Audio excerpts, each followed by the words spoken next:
I said I'd get back to Russia today, and here we are, RT. RT, folks, and before you say it, is not the BBC. There is a gulf of difference between the channel known as RT, which has been founded by, created and backed and controlled by the Kremlin, of which there is very little doubt. RT is a state-owned propaganda outlet. The BBC is not controlled by the government of the day. It's run by a trust, funded by the taxpayer, not the state, administered by an independent trust.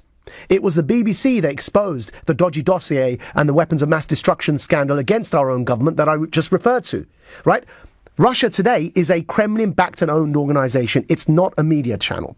And so why on earth are our politicians accepting money from an outlet that is directly an organ of the Russian state, set up precisely to influence and sway and disrupt our political debate? And I'm going to name. It's ridiculous, folks. I'm going to name 11 MPs, and it's not just UKIP, it's not just Labour, it's not just Lib Dems, it's not just Conservatives, it's across the board, and it's not just the Scottish Nationalists, it's all of them.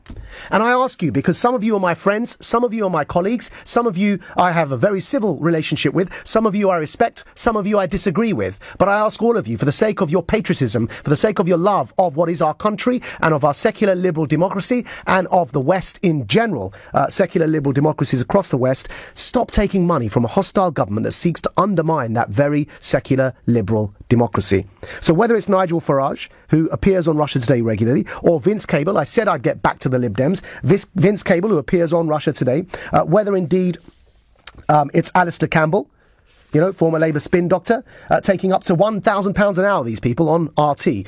Whether indeed it's David Davis, a Tory MP from Monmouth, or indeed Mike Freer, now Assistant Government Whip, a Tory, or indeed David Lammy, Labour, again, somebody of whom I'm a huge fan, right? Appearing on Russia Today, you let me down, sir. But you have promised that you won't do it again. I hope you don't.